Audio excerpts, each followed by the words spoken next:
15 মে রোববার রাত 8টায় খালেদ মহিউদ্দিন আছে এইচএসপিকে জানিয়ে দিচ্ছি শিরোনাম। বিএনপি নেতা আসলাম চৌধুরী আটক, মোসাদের সঙ্গে বৈঠকে সরকার উচ্ছেদের ষড়যন্ত্রের অভিযোগ।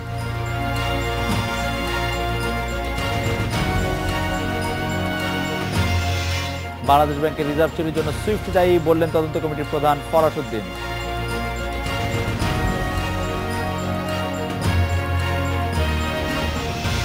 কলাবাগানের জোড়া খুন মামলা, আনসারুল্লাহর এক সদস্য আটক, 3 দিনের রিমান্ডে নিয়েছে পুলিশ।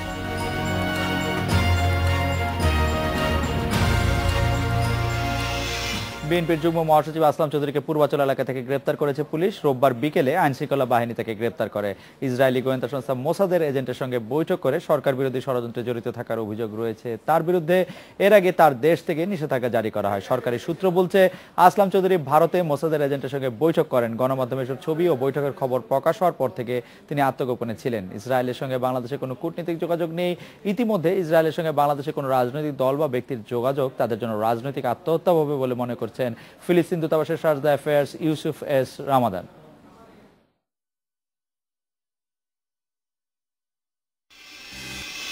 মোসাদের সঙ্গে মিলে সরকার উচ্ছেদের ষড়যন্ত্রের অভিযোগে আটক করা হয়েছে বিএনপি নেতা আসলাম চৌধুরীকে। নিয়ে কথা বলতে এখন আমাদের সাথে আছেন চট্টগ্রাম বিশ্ববিদ্যালয়ের সাবেক উপাচার্য এবং ইউনিভার্সিটি মঞ্জুরি কমিশনের প্রধান অধ্যাপক আব্দুল মান্নান এবং দৈনিক দিনকালে ভারপ্রাপ্ত সম্পাদক ডক্টর রেজান সিদ্দিকী এবং ডিবি কার্যালয়ের সামনে এখন আছেন আমাদের সহকর্মী আব্দুল্লাহ রাফি। আমি অধ্যাপক আব্দুল মান্নান এবং ডক্টর রেজান সিদ্দিকী আপনাদের সাথে কথা বলার আগে আমি একটু আব্দুল্লাহ রাফির কাছে যেতে চাই।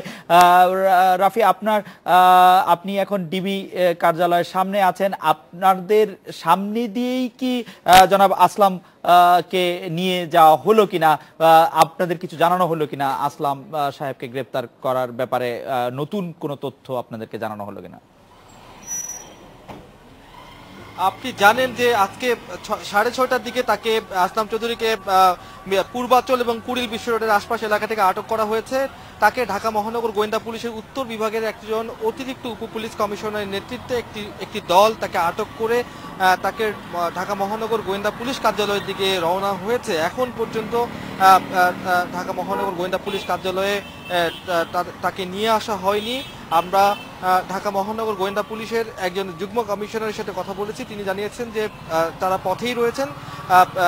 আসলাম চৌধুরীর সাথে যে গোয়েন্দা পুলিশের কর্মকর্তারা, তাদের সাথেও কথা হয়েছে, তারা পথে আছেন। কিছুক্ষণের মধ্যে ঢাকা মহানগর গোয়েন্দা পুলিশ কার্যালয়ে যে দেখতেই পাচ্ছেন পুলিশের গোয়েন্দা ও অপরাধ তথ্য বিভাগ, এই গেটটি দিয়ে তাকে ভেতরে প্রবেশ করানো হবে। আমরা সব গণমাধ্যম কর্মীরা দেখতেই পাচ্ছেন। রাফি, আমরা বুঝতে পারছি যে আপনারা অপেক্ষা করছেন। গণমাধ্যমদের কর্মীদের একটি বিশাল সারি আমরা দেখতে পাচ্ছি এখানে দাঁড়ানো। রাফি, নিশ্চয়ই আপনি আমাদেরকে জানিয়ে দিবেন যখন উনি এখানে আসেন, আমরা নিশ্চয়ই আবার আপনার সাথে তখনই যুক্ত হব। আমি চট্টগ্রাম বিশ্ববিদ্যালয়ের সাবেক উপাচার্য, ইউনিভার্সিটি মঞ্জুরি কমিশনের চেয়ারম্যান অধ্যাপক আব্দুল মান্নান। স্যার, আসলাম চৌধুরীকে আটক করা, মোসাদ প্রতিনিধির সঙ্গে তার বৈঠক, আমাদের নিরাপত্তা বাহিনী দ্রুতগতিতেই ব্যবস্থা নিচ্ছে। সাম্প্রতিক চাপাতি হত্যাকাণ্ডগুলি কুলকিনারায় তারা এরকম সাফল্য কেন দেখাতে পারছে না সেটি নিয়ে একটি কথা হয়েছে। আমরা গণমাধ্যমগুলি, সামাজিক মাধ্যমগুলিতে দেখছি হত্যাকারীরা বেশিরভাগ ক্ষেত্রে ধরাছোঁয়ার বাইরে রয়ে যাচ্ছে বলে অভিযোগ করছেন সাধারণ মানুষ। আপনি জানেন যে গতকালও একজন বৌদ্ধ ভিক্ষুকে কুপিয়ে খুন করা হলো। স্যার, এই ব্যাপারে আপনার একটু পর্যবেক্ষণ যদি বলতেন। ধন্যবাদ। আপনার মাধ্যমে শ্রোতাদের সালাম জানাই। প্রথম কথা হচ্ছে, আসলাম চৌধুরী গ্রেপ্তার এবং দেশের ভিতরে যেসব সাম্প্রতিককালে হত্যাকাণ্ড হয়েছে দুটো আলাদা জিনিস। তার একটি কারণ হচ্ছে দেশের ভিতরে যেসব হত্যাকাণ্ড হয়েছে, রাজশাহীতে আমাদের সহকর্মী ইংরেজি বিভাগের অধ্যাপক, ঢাকায় জোড়া খুন বা বৌদ্ধ ভিক্ষু, এদেরকে যারা হত্যা করেছে তারা কখনো নিজেদের নাম পরিচয় প্রকাশ্যে বলে নাই বা গোয়েন্দা দপ্তর এখন পর্যন্ত তাদেরকে শনাক্ত করলেও আমরা ঠিক জানি না। কিন্তু আসলাম চৌধুরীর ব্যাপারটা হচ্ছে ভিন্ন। তিনি যে ভারতে গিয়ে গত মার্চে মোসাদের একজন কর্মকর্তা, যিনি লিকুদ পার্টি অর্থাৎ ইসরায়েলের ক্ষমতাসীন পার্টি লিকুদ পার্টির সাথে সংযুক্ত ছিলেন, সেই সাফাদি, তার সাথে দেখা করেছেন, বৈঠক করেছেন একাধিকবার। তার সাথে বাংলাদেশে মোসাদের একজন অপারেটিভ ছিল শিপন বসু, আবার চট্টগ্রামের একজন সাংবাদিক ছিল সঞ্জীব চৌধুরী। এগুলো তার ওয়েবসাইটে আছে, jerusalem.com পত্রিকাতেও প্রকাশিত হয়েছে। সুতরাং আসলাম চৌধুরীর পুরো ব্যাপারটাই হচ্ছে একেবারে খোলামেলা ছবি সম্বলিত ছাপা হয়েছে, এখানে স্যার লোকাজোটার আপনি কিছুই ছিল কয়েকটা না। জিনিস স্যার আপনি আজকে ডেইলি সান পত্রিকা একটি নিবন্ধে এই ব্যাপারে একটা প্রাঞ্জল আলোচনা করেছেন, যেটি একটি খুবই কিন্তু স্যার আপনি জেরুজালেম.com এর কথা বলছিলেন, আমি ইসরায়েলি পত্রপত্রিকা বা কিছু সংবাদ মাধ্যম একটু দেখছিলাম, এর মধ্যে ওই গণমাধ্যমগুলি বলছে যে 2006 সালে মুসলিম ব্রাদারহুড বাংলাদেশের ক্ষমতা দখল করে নেয় এবং তারা আসলে মুসলিম ব্রাদারহুড এখনো বাংলাদেশের ক্ষমতায় রয়েছে, এরকম তথ্যাবলী আছে। এইগুলিকে খুব বিশ্বাসযোগ্য ভিত্তি সম্পন্ন এরকম মনে হয় কিনা ওই সব গুলিকে? না, প্রথম কথা হচ্ছে জেরুজালেম.com বা ইসরায়েলের অন্যান্য পত্রপত্রিকা কি ছাপা হয়েছে, তার চাইতে বড় কথা হচ্ছে আসলাম চৌধুরী যে বৈঠক করেছেন তিনি সেটা অস্বীকার করেন নাই। তিনি স্বীকার করেছেন, তার সাথে দেখা হয়েছে, তিনি গিয়েছিলেন ব্যবসায়িক কাজে, ট্যুরিস্ট হিসেবে তার সাথে দেখা হয়েছে, অন্তত সেটুকু তিনি স্বীকার করেছেন। কিন্তু ইসরায়েলের অন্যান্য পত্রিকা কি সংবাদ ছাপা হয়েছে সেটা আমার নজরে আসে নাই, কিন্তু জেরুজালেম.com-এ যেটি ছাপা হয়েছে এবং সাফাদির যে ফেসবুক অ্যাকাউন্টে যে তথ্য দেওয়া হয়েছে, যে ছবিগুলো আপলোড করা হয়েছে, সেগুলো কিন্তু আসলাম চৌধুরী অস্বীকার করেন নাই। তিনি বলেছেন যে আমি মোসাদের কোনো এজেন্টের সাথে দেখা করি নাই, তার সাথে আমার পরিচয় হয়েছে, দেখা হয়েছে, কিন্তু দেখা গেছে তার সাথে তিনি খাওয়া দাওয়া করছেন, গ্রুপ ছবি তুলছেন এবং তার সাথে আবার বাংলাদেশ থেকে যাওয়া অন্তত একজনের ছবি ছাপা হয়েছে, শিপন কুমার বসু। সুতরাং জেরুজালেম.com যদি আপনি নাও ধরেন, সাফাদির যে ফেসবুক আছে সেটা ধরবেন, আর আসলাম চৌধুরী নিজে যে স্বীকৃতি দিয়েছেন সেটিকে আমাদেরকে ধর্তব্যের মধ্যে নিতে হবে। স্যার আপনি আমাদের সঙ্গে থাকেন, আমরা একটু ডক্টর রেজান সিদ্দিকীর কাছে জানতে চাই যে বিএনপির এক নেতা, তিনি আবার খুব ছোট নেতাও নন, তিনি যুগ্ম মহাসচিব, তার সঙ্গে মোসাদের প্রতিনিধির বৈঠক, বিএনপির রাজনীতির উপর বিষয়টি প্রভাব কি? আপনি জানেন যে ইতিমধ্যে ফিলিস্তিনের চার্জ অ্যাফেয়ার্স এইরকম দাবি পর্যন্ত করেছেন যে কূটনীতিক সম্পর্ক নেই এরকম একটি দেশ, বিশেষ করে ইসরায়েলের সঙ্গে এই আলোচনা কোন রাজনৈতিক দলের কাছে আত্মহত্যা সামিল। ডক্টর রেজান সিদ্দিকী, আপনার মতামত একটু শুনবো। না, এ সম্পর্কে আমি যেটা বলতে চাই, প্রথম দিকে তো উনি এটা গোপন করেননি, যে আসলাম চৌধুরী গোপন করেননি যে তিনি তার সঙ্গে দেখা হয়নি। যেটা আমি দেখলাম যে উনি বলেছেন যে একটা ট্যুরিস্ট বাসে তার সঙ্গে পরিচয় হয়েছে এবং সেখানে তার সঙ্গে কথা হয়েছে। তো কিন্তু ছবিগুলো যা ছাপা হয়েছে পত্রপত্রিকায় তাতে দেখা যায় যে তার সঙ্গে তার বেশ ঘনিষ্ঠতা রয়েছে এবং ইত্যাদি। আপনি যে কথাটা দিয়ে শুরু করেছিলেন যে বাংলাদেশ ব্রাদারহুড এখন বাংলাদেশে ক্ষমতায় রয়েছে, সেটা কি হিসাবে এ ধরনের কথা বলা হলো যে ইসলামী ব্রাদারহুড বাংলাদেশে ক্ষমতায়? যে সরকার নিজেদেরকে ধর্মনিরপেক্ষ বলে ঘোষণা করছে এবং ধর্মনিরপেক্ষতার এক ধরনের সোল এজেন্ট, এটা কি হতে পারে যে মানে ইসরায়েলের সাথে তো বাংলাদেশের সেই অর্থে কূটনীতিক যেহেতু সম্পর্ক নেই, তো বাংলাদেশ সম্পর্কে অনেক বিভ্রান্তিকর তথ্য ইসরায়েলে থাকা সম্ভব ইসরায়েলের কাছে বা ইসরায়েলের পত্রপত্রিকায়, এবং ইসরায়েলের বাংলাদেশকে নিয়ে খুব বেশি আগ্রহ নাও থাকতে পারে আর কি, এরকম মনে হয় না। এখন কথা হলো যে ধরেন ভারতের মতো জায়গায় গিয়ে মোসাদের একজন এজেন্টের সঙ্গে বিএনপির একজন লোক দেখা করলো। আপনি একটা জিনিস লক্ষ্য করবেন যে ভারতের সামরিক গোয়েন্দা বাহিনীকে ট্রেনিং দেয় মোসাদ, এবং সেজন্য কিন্তু ভারতের সঙ্গে একটি চুক্তি রয়েছে মোসাদের একটি চুক্তি রয়েছে। অর্থাৎ ইন্ডিয়ার সঙ্গে ইসরায়েলের রিলেশনশিপ অত্যন্ত ভালো এবং তাদের সামরিক প্রশিক্ষণ ঘটিত অনেক কিছু তাদের সঙ্গে রয়েছে। আর গত দুদিন আগেই ভারতের ভারতের পররাষ্ট্র সচিব জয়শঙ্কর এসে বলে গেছেন যে বাংলাদেশ যে পথে অগ্রসর হচ্ছে, এমনকি মানবতা বিরোধী অপরাধে যাদের বিচার করা হচ্ছে, যে প্রক্রিয়ায় যা করা হচ্ছে, ভারতের তার প্রতি পূর্ণ সমর্থন রয়েছে। সেখানে ইসরায়েল ভারত যদি এভাবে জিনিসটা অনেকটা টানা সম্ভব যে ইসরায়েল ভারত এবং এখানে ভারতের অত্যন্ত আনুকূল্য প্রাপ্ত, এটি খুবই সম্ভব। কিন্তু ডক্টর রেজান সিদ্দিকী, জনাব আসলাম চৌধুরী এই মুহূর্তে ভারতে কেন গিয়েছিলেন, বা এই টুরিস্ট বাসে তার সঙ্গে দেখা হওয়াটা কতটা কাকতালীয়, কতটা পরিকল্পিত, কতটা সেই ব্যাপারে কি আমরা কোন একটা মানে ইয়াতে আসতে পারি? না, এটা কিন্তু বলা খুব মুশকিল। কারণ আপনি যদি যখন টুরিস্ট হিসেবে কোথাও যান, আপনার নিজেরও সে অভিজ্ঞতা আছে, তখন কিন্তু ধরেন একটা কমন টুরিস্ট বাসে আপনি কাঠমান্ডু থেকে পোখারা যাচ্ছেন, আপনি কিন্তু অনেক দেশের মানুষের সঙ্গে আপনার পরিচয় হচ্ছে, কথাবার্তা বলছেন, একই রেস্টুরেন্টে খাচ্ছেন, চলছেন, ফিরছেন। সুতরাং কিন্তু আসলাম চৌধুরী ব্যাপারে যে তবে জিনিসটা ডক্টর রেজাউল সিদ্দিকী ঠিক রেস্টুরেন্টে খাওয়ার মতো ঘনিষ্ঠতা আমার কখনো হয় নাই টুরিস্ট বাসে কারোর সাথে পরিচয়।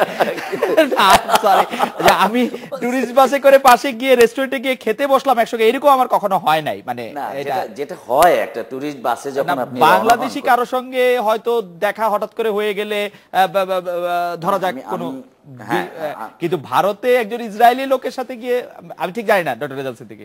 আমি যেটা বলছি যে এই ধরনের পরিচয় হয়, আমি এটা বলছি না যে এই ধরনের কথা নয়, কিন্তু আসলাম চৌধুরী ঝট করেই কিন্তু বিএনপির যুগ্ম মহাসচিব হয়েছেন। ভার্চুয়ালি তার যে টোটাল ব্যাকগ্রাউন্ড তা কিন্তু যে বিএনপি রাজনীতির সঙ্গে দীর্ঘকাল ধরে তিনি গড়ে উঠেছেন এমনটি কিন্তু নয়।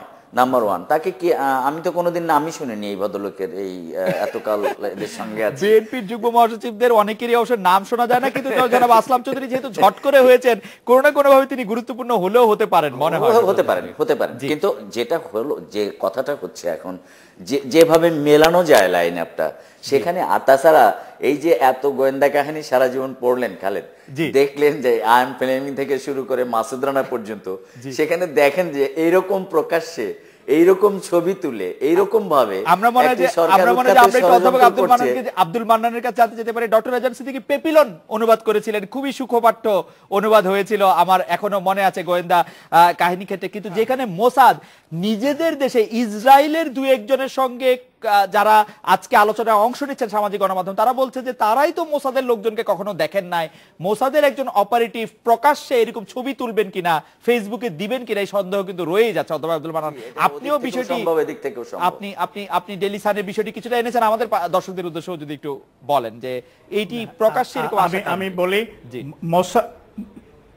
মোসাদের দুই ধরনের অপারেটিভস আছে, এক ধরনের ওভার্ট মানে প্রকাশ্যে দেখা যায়, আরেক ধরনের হচ্ছে কভার্ট, যেটা প্রকাশ্যে আপনি দেখবেন না, বুঝবেন না, জানবেন না, শুনবেন না, কভার্ট এবং ওভার্ট।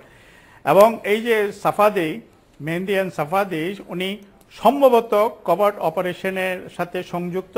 তবে সবচেয়ে ভয়ের কথা হচ্ছে মোসাদ যে ধরনের গোয়েন্দা সংস্থা, ইসরায়েলি সিক্রেট সার্ভিস, এটা সারা বিশ্বে নন্দিত এবং নন্দিত বিশ্বের যেসব গোয়েন্দা সংস্থা আছে তাদের কাছে নন্দিত, কারণ মোসাদের মতন এত দক্ষ গোয়েন্দা সংস্থা বিশ্বে খুব কমই আছে। তারা কেজিবি এবং সিআইএ থেকে অনেক বেশি দক্ষ। তাদের নিয়ে বিপদটা হচ্ছে, তাদের নিয়ে সংখ্যাটা হচ্ছে এই কারণেই তারা সিক্রেট কিলিংয়ে অত্যন্ত পারদর্শী। তা আপনারা যে কোনো জায়গায় যে কোনো ব্যক্তিকে তারা সিক্রেট কিলিং করতে পারে। হ্যাঁ, এটাই আমাদের কাছে সবচেয়ে ভয়ের ব্যাপার। অধ্যাপক আব্দুল মান্নান, আপনি খেয়াল করেছেন ডক্টর রেজাউল সিদ্দিকী একটা প্রসঙ্গ আনলেন, মোসাদকে যদি এখানে অপারেট করতে হয় তাহলে তার ভারতের সহযোগিতা লাগবে কিনা, মানে ওভার্ট হোক বা কোভার্ট হোক, ভারতের মাধ্যমে তাকে অপারেট করতে হবে কিনা, কারণ ওর সাথে তো আমার কোনো যোগাযোগ নেই, ও লোক পাঠাবে কি করে বা কি করে, টাকাই বা পাঠাবে কি করে? কোনো দরকার নাই ভারতের মাধ্যমে, কারণ উনি হয়তো ভুলে গিয়েছেন মোসাদের সাথে পাকিস্তানের আইএসআই এর সাথে একটা ঘনিষ্ঠ সম্পর্ক সৃষ্টি হয়েছিল পারভেজ মোশাররফের সময়ে। সৌদি আরবের গোয়েন্দা সংস্থার সাথেও তাদের একটি জোরালো সম্পর্ক আছে, ঘনিষ্ঠ সম্পর্ক আছে। বাংলাদেশে যদি মোসাদ কাজ করতে চায় তাহলে ভারতের মাধ্যমে আসার দরকার নাই। একজন আসলাম চৌধুরী বা 10 জন আসলাম চৌধুরী কিন্তু তারা সৃষ্টি করতে পারে বাংলাদেশে এই ধরনের ভয়াবহ কাণ্ড কর্মকাণ্ড দরকার নাই।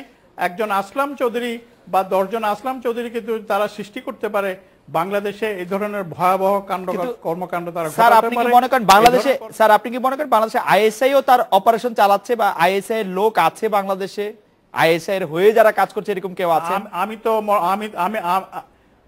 আমি তো লিখেছি একদম বাংলাদেশের জন্মলগ্ন থেকে আইএসআই এর কাজ এখানে করছে, অনেকে এরকম অভিযোগ আছে এবং অনেক সময় অনেক তথ্য প্রমাণও আছে।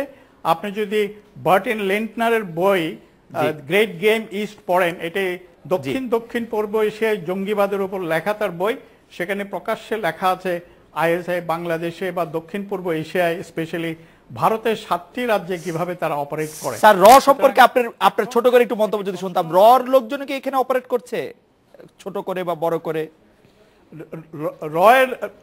রয়ের লোকজন অপারেট করছে কিনা এটা বলা সম্ভব না হলেও অপারেট যে করছে না সেটা সম্পর্কে আমি হলফ করে বলতে পারবো না, কারণ র বলি, কেজিবি বলি, সিআইএ বলি, মোসাদ বলি, এরা যে কোনো দেশে যে কোনো সময় অপারেট করতে পারে। পাকিস্তানে করতে পারে, বাংলাদেশেও করতে পারে, নেপালও করতে পারে, ভুটানও করতে পারে। Right. র যে করছে না সেটা তো আমি হলফ করে বলতে পারবো না। ডক্টর রেজাল কিন্তু সিদ্দিকী আপনার কাছে বরের- ডক্টর রেজাল সিদ্দিকী আপনার কাছে একদম শেষ মন্তব্যের জন্য, যে আপনি প্রফেসর আব্দুল মান্নানকে শুনলেন, আমি একটু এই ব্যাপারে আপনার মন্তব্য একটু শুনতে চাইবো, যে বিএনপি নানা কারণে আন্তর্জাতিক সম্পর্কগুলির ক্ষেত্রে বিভিন্নভাবে মানে অদ্ভুত আচরণ করছে কিনা।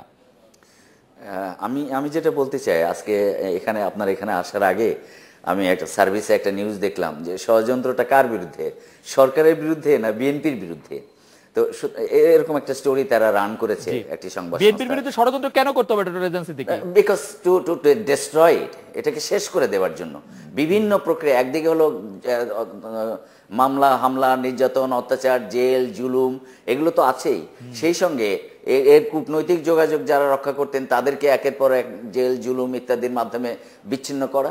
অপরদিকে সর্বশেষ হলো এখন এর মাধ্যমে মুসলিম বিশ্ব থেকে বিএনপিকে ইয়ে করে দেওয়া। তার একটা প্রমাণ আপনি নিজে উল্লেখ করেছেন যে ফিলিস্তিনি রাষ্ট্রদূত বাংলাদেশে যিনি আছেন তিনি বলেছেন এটা এক ধরনের আত্মহত্যার শামিল হবে, এই ধরনের চেষ্টা। কিন্তু এটা যদি ষড়যন্ত্র হয় তাহলে তো জনাব আসলাম চৌধুরীকে বাধ্য করতে হবে বা ট্র্যাপে ফেলতে হবে। আপনার কাছে কি মনে হয় আওয়ামী লীগ আসলাম চৌধুরীকে ট্র্যাপে ফেলেছেন? না, এটা না, শুধু আওয়ামী লীগ কেন, আপনি যেটা বলছিলেন যে র অপারেটিভস, সেই টোটাল বিষয়টা তাও কিন্তু সম্ভব। যে তা না হলে এইভাবে কেউ কোনো গোয়েন্দা সংস্থার সঙ্গে কাজ করে, এটা আমি ভাই কোনো বইয়েও পড়ি নাই যে একেবারে ফুলের মালা গলায় দিয়ে সমস্ত এর সঙ্গে হ্যান্ডশেক করে, ওর সঙ্গে হ্যান্ডশেক করে, গোয়েন্দা প্রধানের সঙ্গে হ্যান্ডশেক করে ছবি তুলে। এরকম কি হতে পারে যে ডক্টর রেজাল সিদ্দিকী এই ফুলের মালা গলায় দেওয়া ছবিটি উনার দেখানো দরকার ছিল, যে উনার কানেকশন দ্যাট হাই, এটা প্রমাণ করার জন্য, যার জন্য আপনি বলছেন যে উনি হঠাৎ করে যুগ্ম মহাসচিব হয়েছেন, এরকম তো হতে পারে না? আমি এটা আরেকটা ধারণা আর কি। আমি এই জন্যই বলছি যে হঠাৎ করে হয়েছে, এটা আমি এই জন্য বলছি যে আমার এরকম ফুলের মালা গলায় দিয়ে পড়াটা একটু আশ্চর্য। অথবা আব্দুল মান্নান, ডক্টর রেজাল সিদ্দিকী, আপনাদের অনেক ধন্যবাদ। একটি বিরতি নিচ্ছি, ফিরছি একটু পরে।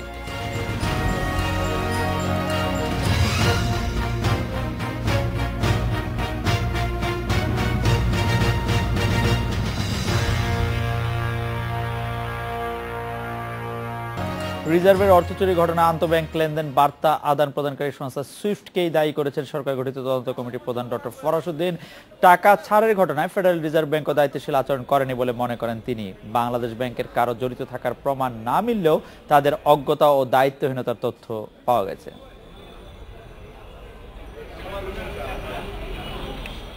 তদন্তের দায়িত্ব পাওয়ার 2 মাস পর রিজার্ভ চুরি নিয়ে গণমাধ্যমের সঙ্গে কথা বললেন ফরাসউদ্দিন। জানালেন এখন পর্যন্ত তারা যে তথ্য প্রমাণ পেয়েছেন তাতে পুরো ঘটনার জন্য দায়ী সুইফট। তাদের যে নলেজ, এই নলেজটা কম্প্রোমাইজ হয়ে গেছে। এই নলেজটা যে একেবারে মনোপলি ছিল, একদম ছিদ্র, একেবারে নিশ্চিদ্র যে নিরাপত্তা ছিল, এইটা এখন আর নাই। সুইফট একাধিকবার নিজের দায় অস্বীকার করে বলেছে তাদের সিস্টেমে নিরাপত্তার কোনো ঘাটতি ছিল না। তবে ফরাসউদ্দিন বলছেন যথেষ্ট তথ্য প্রমাণ নিয়েই কথা বলছেন তিনি। সবচেয়ে মারাত্মক যেখানে হয়েছে সেটা হলো সার্ভারকে 24 ঘন্টা খোলা রাখার তারা ইনস্ট্রাকশন দিয়ে যান। ফেডারেল ব্যাংকেরও দায় আছে বলছেন ফরাসউদ্দিন। বলেন বাংলাদেশ ব্যাংকের অনুমোদন ছাড়া আর ব্যক্তির ব্যাংক অ্যাকাউন্টে টাকা ছাড়ের ঘটনা নজিরবিহীন। যাদের কাছে পেমেন্ট করেছিল তাদের কাছে স্টপ পেমেন্ট কেন করলো, এবং স্টপ পেমেন্ট করলো না কেন, এবং কেন আবার ফান্ড রিকল করলো না। রিজার্ভের অর্থ চুরিতে বাংলাদেশ ব্যাংকের কর্মকর্তাদের জড়িত থাকার প্রমাণ না পেলেও কর্মকর্তাদের দক্ষতা নিয়ে প্রশ্ন তুলেছেন ফরাসউদ্দিন। বাংলাদেশ ব্যাংকের কর্মকর্তারা এই ব্যাপারে অসাবধান, অসতর্ক, অদক্ষ। তদন্ত কমিটি মনে করে চুরি যাওয়া 8 কোটি 10 লাখ ডলারের মধ্যে $5.25 কোটি ফেরত পাওয়া সম্ভব, কারণ এখন পর্যন্ত এই টাকাটাই কোনো না কোনো ব্যাংক হিসেবে রয়েছে। Ruhul Amin, independent news, Dhaka.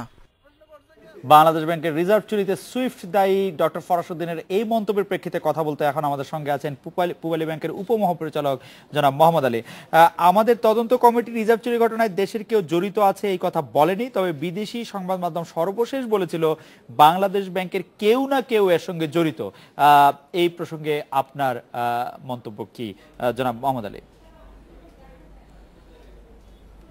যদি আপনি সুইফটের রিসেন্টলি কমিউনিকেশন দেখেন বাংলাদেশে, তাহলে দেখবেন সুইফট বলতেছে যে অত্যন্ত একটা সফিস্টিকেটেড ম্যালওয়্যারের মাধ্যমে তারা সার্ভার যেটা সুইপ সার্ভার আছে সেই সুইপ সার্ভারকে তারা নিয়ন্ত্রণ নিয়েছে, বা কি ধরনের নিয়ন্ত্রণ তারা নিয়েছে সেটা কিন্তু সুইপ কখনোই বলছে না। তো সুইফটের সার্ভারের যে সিকিউরিটিতে প্রবলেম হয়েছে এটা কিন্তু বোঝা যাচ্ছে। আর আরেকটা কথা তারা বলেছে যে ইন্টারনাল যে বিজনেস প্রসেসটা তারা জানে। বিজনেস প্রসেস কিন্তু বিভিন্নভাবে জানা সম্ভব, যে বাংলাদেশ ব্যাংক কোথায় কোথায় টাকা পাঠাচ্ছে, কিভাবে টাকা পাঠাচ্ছে, কিভাবে লেনদেন করে। ফলে এটা মোরাললেস ইটস এ পাবলিক সিক্রেট যে আমরা আমাদের ডেট পেমেন্ট করি, বাংলাদেশ ব্যাংক ই পেমেন্ট করে। কিন্তু সুইফট সার্ভার যে এটাকে পুরো নিয়ন্ত্রণ নিয়ে ফেললো, এবং সেই ক্ষেত্রে কোন ইউজারের মাধ্যমে এই বার্তাটা পাঠালো, তারা কি সিকিউরিটি, সুইফটে দু ধরনের সিকিউরিটির ইস্যু আছে, একটা এলএসও বলে লেফট সিকিউরিটি অফিসার আর রাইট সিকিউরিটি অফিসার, তারা কি স্বয়ংক্রিয়ভাবে সেই মেসেজগুলো তৈরি করেছে কিনা, এই বার্তাগুলো ক্লিয়ারলি সুইফট আমাদেরকে বলছে না, হোল ব্যাংকিং কমিউনিটিকে বলছে না। ফলে সুইফটের সিকিউরিটিতে যে জটিলতা আছে তা কিন্তু নিশ্চিত করে বলা যায়। আরেকটা বিষয় হচ্ছে সুইফট তার নেটওয়ার্কের ব্যাপারে এতটা বেশি কনফিডেন্ট যে তারা এক্সেস কন্ট্রোলগুলো একদম স্ট্রেনদেন করে নাই। আমরা যদি বলি যে নর্মালি সারা ওয়ার্ল্ডে শুনবেন ভিসা থেকে শুরু করে মাস্টার কার্ড সব জায়গায় যারা আন্তঃব্যাংক লেনদেন করে বা এরকম বিশাল ট্রানজেকশন করে তারা 2 ফ্যাক্টর অথেন্টিকেশনের বিষয়গুলো তাদের মধ্যে থাকে, কিন্তু সুইফটের মধ্যে এ ধরনের বিষয়গুলো নাই। অ্যাকনলেজমেন্টের ক্ষেত্রে যে ইস্যুগুলো আছে সেই অ্যাকনলেজমেন্ট ইস্যুটা নাই।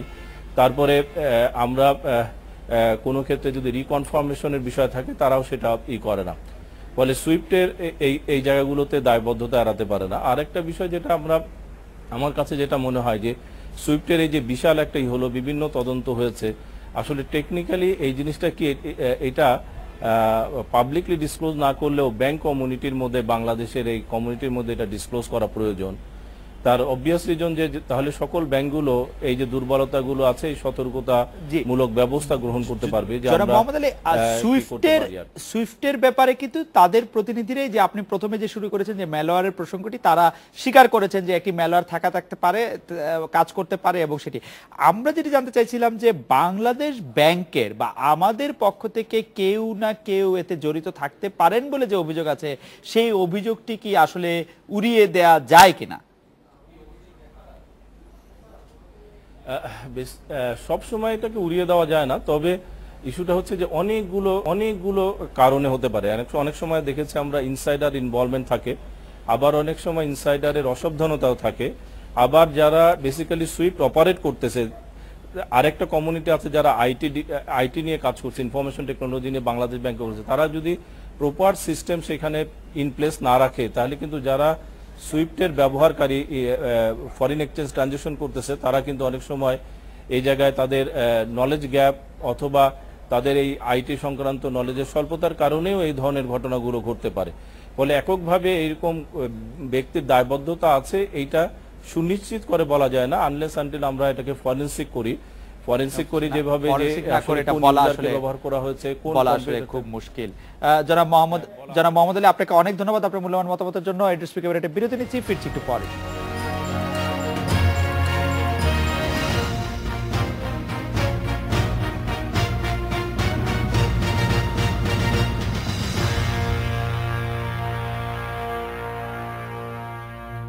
কলাবাগানে জোড়া খুনে জড়িত চক্রের দলনেতা সহ অন্তত 3 জনকে চিহ্নিত করার দাবি করেছে ঢাকা মহানগর গোয়েন্দা পুলিশ।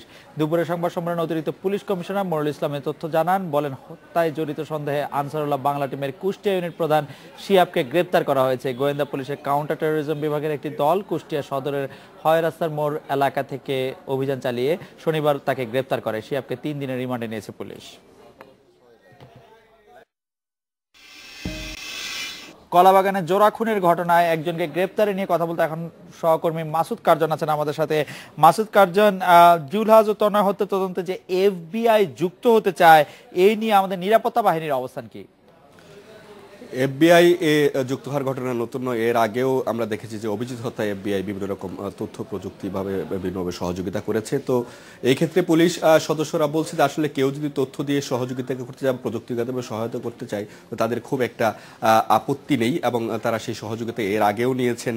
তারা এক্ষেত্রেও নেয়ার কোনো ধরনের করবেন না। তারা সেই তথ্য দিয়ে তারা পুলিশের মূল টার্গেট হচ্ছে আসলে অপরাধীদেরকে শনাক্ত করা, অপরাধীদেরকে গ্রেপ্তার করা। সেই ক্ষেত্রে যদি অপরাধীদের শনাক্ত বা গ্রেপ্তারের অনেক ক্ষেত্রে যদি এফবিআই সহায়তা করতে চায় বা সহযোগিতা করতে পারে, কারণ নজির তো আরও আছে, এর আগেও তারা সহায়তা করেছে, সহযোগিতা করছে, সেক্ষেত্রে আসলে পুলিশের খুব একটা আপত্তি নেই বা তারা সহায়তাটা নিতেই চায় আসলে।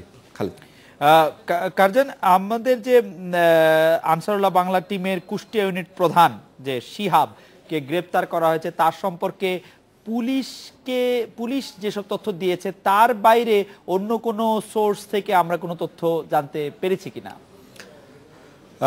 এই এক সময় যে শিহাব যিনি গ্রেপ্তার হয়েছিলেন তিনি আমরা বিভিন্নভাবে খোঁজ নিয়ে জানতে পেরেছি যে আসলে এক সময় সে হুজির রাজনীতির সঙ্গে জড়িত ছিলেন বলে এরকম একটি তথ্য পাওয়া গেছে।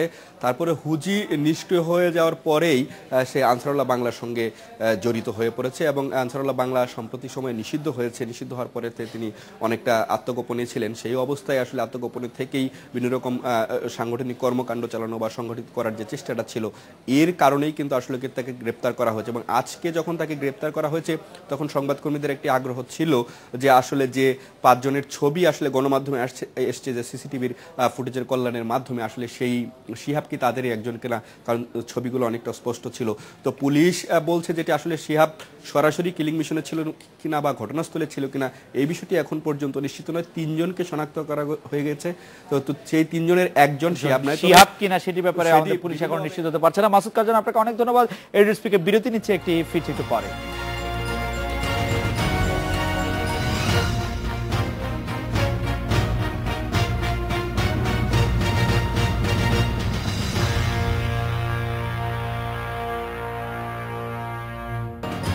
বান্দরবানের নাইক্ষ্যংছড়িতে বৌদ্ধ ভিক্ষুকে হত্যার ঘটনায় শহরে ইতারপাড়া থেকে 2 জন রোহিঙ্গা সহ 3 জনকে আটক করেছে পুলিশ। শনিবার সন্ধ্যায় নাইক্ষ্যংছড়ি থানায় হত্যা মামলা করেন নিহতের ছেলে। দুপুরে ময়নাতদন্ত শেষে নিহতের মরদেহ পরিবারের কাছে হস্তান্তর করা হয়েছে। শুক্রবার মাঝরাতে বান্দরবানের নাইক্ষ্যংছড়ি 22 ইউনিয়নের এই বৌদ্ধ ভিক্ষুকে গলা কেটে হত্যা করে দুর্বৃত্তরা। সাব্বির ইরফান আছেন আমাদের সঙ্গে বিষয়ে কথা বলতে। বৌদ্ধ ভিক্ষু হত্যার কোনো কারণ জানা গেছে কিনা? সাব্বির, কোন সংগঠনের দায় কি স্বীকার করেছে? আসলে এখনো পর্যন্ত কোনো সংগঠন এই হত্যার দায় আসলে স্বীকার করে না এবং পুলিশে যারা কর্মকর্তা আছেন তারা আসলে এই বিষয়টা পুরোপুরি স্বীকার করছেন না এখানে আসলে কি কারণে হত্যাকাণ্ড হয়েছে। এবং তারা বলছেন তারা যাদেরকে আটক করেছেন তাদেরকে জিজ্ঞাসাবাদ করবেন এবং জিজ্ঞাসাবাদ শেষে আসলে তারা মূল কারণটি সম্পর্কে আসলে গণমাধ্যম কর্মীদেরকে বলবেন। তার ছেলে যে অভিযোগ করেছেন, আজকে থানায় মামলা করেছেন, তিনি কোনো সন্দেহভাজন কারো কথা উল্লেখ করেছেন কিনা যে এই ভিক্ষুর সাথে কারো কোনো কেউ তাকে হুমকি দিয়েছিল কিনা বা তারা কাউকে সন্দেহ করছেন কিনা, এরকম কোনো কিছু? আসলে শুধু এই মামলায় নয়, এর আগেও আমরা যখন গতকাল তার সাথে কথা বলছিলাম সেই সময় কিন্তু তার ছেলে যেটা বারবার দাবি করছিল সে কাউকে সন্দেহ করতে পারছে না এবং এই ঘটনা সে যেটা বলছিল 2 বছর ধরে তার বাবা ধ্যানে ছিল এবং এই কারণে সে বলছে তার বাবার সাথে কার সাথে খুব একটা দেখা হতো না, কথা হতো না এবং তার বাবার খুব একটা কোনো শত্রু নেই। তো এই কারণে আসলে সেই মামলা তো একই ধরনের অজ্ঞাত নামের পরিচয় দিয়ে সে আসলে এই মামলাটি করেছে। পুলিশ কর্মকর্তারা কোনো কিছু কি বলতে পারছেন যে কেন এই ঘটনা হলো? আপনি আগেই বলছিলেন, অবশ্য পুলিশ কর্মকর্তারা পরে জানাবেন এটি বলছেন। তো আপনাদের সাথে আর কোনো কিছু বাড়তি বলেছেন কিনা? স্থানীয় এলাকাবাসীরাও বা কিছু বলেছেন? আসলে বাড়তি তেমন কিছুই তারা বলেননি।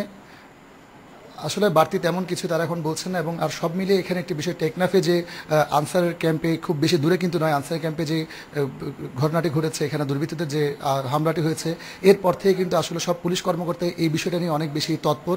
তো তারা বলছেন আসলে এই বিষয়টা করছেন, জানলে নিশ্চয়ই জানাবেন। সাব্বির ইরফান, আপনাকে অনেক ধন্যবাদ। এই ছিল আজকের এডিএসপিকে আমন্ত্রণ আমাদের পরের আয়োজনে।